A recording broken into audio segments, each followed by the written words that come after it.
ప్రకాశం జిల్లా దర్శిలో కూటమి నేతలు బరితెగించారు. రాజీనామా చేయాలంటూ గంగదేవిపల్లె రేషన్ డీలర్ సత్యనారాయణను బెదిరించారు. రాజీనామా చేయకపోవడంతో కిడ్నాప్కి యత్నించారు. సత్యనారాయణ కేకలు వేయడంతో అక్కడి నుంచి టీడీపీ గూండాలు పరారయ్యారు. ఆ తర్వాత బాధితుడిపైనే దొనకొండ పోలీస్ స్టేషన్లో కేసు పెట్టారు. ఒక 5 వచ్చి నన్ను కిడ్నాప్ చేయాలని రాహుల్వారి గుడికాడికి వెంకటేశ్వర స్వామి గుడికాడికి వచ్చి సాయి ప్రదీప్ అపార్ట్మెంట్ దగ్గర పొదిలి రోడ్డు నన్ను కొట్టి జీబులు కొట్టబోయేసరికి అక్కడ ఉన్న పూజారి అక్కడ ఉన్న భక్తు శివమ్మ నామ వచ్చి ఏందా ఇది పద్ధతి పబ్లిక్లో ఈ పని చేయడం అరిసి మందలిచ్చిన పూజారి బొరిగర్ల గురువిష్ణు వెరి రామ్కోట్ రెడ్డి కర్ణాటక రాజా బొరిగర్ల గురుప్రసాద్ బొరిగర్ల అక్కయ్య వీళ్ళ 5 కారులో వచ్చి నన్ను ఎక్కించుకొని నన్ను కిడ్నాప్ చేసి సావునోకాలని ప్రయత్నం చేశారు సార్. నేను భయపడి ఇంకా గుళ్ళోకి వదరబిక్కొని పూజారి చచ్చినాక వదిలిపెట్టినాక నేను వదరబిక్కొని భయపడి గుళ్ళోకి వెళ్ళి ఆ డైల్ 100కి ఫోన్ చేసి పోలీసులకు రక్షణ అడిగాను.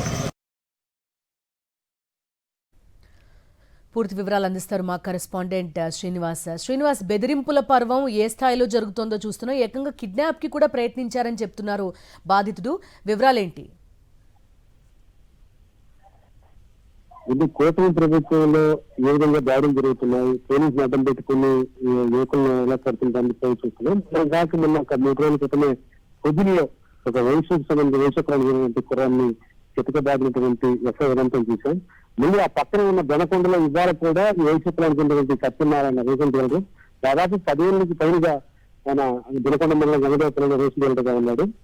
చాలా అందరితో లౌక్యంగా ఉంటూ గ్రామంలో బాగానే ఉంటాడని చెప్తున్నారు. కానీ ఈ రోజు అందులో ఉన్నటువంటి తెలుగుదేశం పార్టీకి ఉన్నటువంటి వర్గం ఎలాగైనా మీరు రిజైన్ చేయాలి, ఆ డీలర్షిప్ మాకు కావాలని గత 10 రోజులుగా తమిళ ఒత్తిడి చేస్తూ వచ్చారు. డీలర్షిప్ నుంచి రాజీనామా చేయకపోవడంతో ఒకసారిగా కోపోద్రినటువంటి ఆ ఊరి నుంచి తెలుగుదేశం పార్టీ కార్యకర్తలు అతను కిడ్నాప్ చేసి కొట్టి రిజిగ్నేషన్ సిగ్నేచర్ పెట్టుకోవాలని ఒక ప్లాన్ వేశారు. అందులో భాగంగా ఇవాళ దర్శిలో ఉన్నటువంటి వెంకటేశ్వర టెంపుల్ దగ్గర ఒక అపార్ట్మెంట్ లో ఈ సత్యనారాయణ నివాసం ఉంటాడు. అక్కడికి వచ్చినటువంటి ఈ 5 ప్లాంట్ గా కార్ తీసుకుని వచ్చారు. అక్కడికి పిలిచారు సత్యనారాయణని.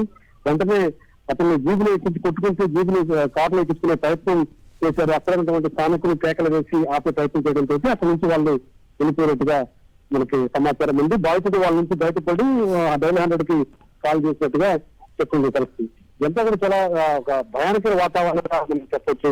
ఎందుకంటే కేవలం ఒక డీలర్షిప్ అది ఎంత, దాని ఉన్నటువంటి పవర్స్ ఎంత, దానికి ఉన్నటువంటి ఆదాయం ఎంత అనేది కూడా దృష్టిలో పెట్టుకోకుండా కేవలం ఒక ప్రెస్టేజ్ తోటి ఇది ఎందుకు ఉండాలి వీళ్ళు దాని ఒక దీనితో మే ప్రభుత్వంలో వీళ్ళ పెత్తనం ఏంటి, వీళ్ళ చేతిలో డీలర్షిప్ ఏంటి అని ఒక కోపంతో ఈ రకంగా అతని మీద దాడి చేసి కిడ్నాప్ చేశారు. ఆయన చెప్పి ఆరోపణలు బట్టి చూసుకుంటే నన్ను చంపాలని కూడా వాళ్ళ ప్రాణం ఉండొచ్చు అనే బాధితుడు ఆరోపణలు చేసినటువంటి పరిస్థితి ఉంది. ఈ మొత్తం వ్యవహారం మీద పోలీసులు ఏం చేస్తారో చూడాలి.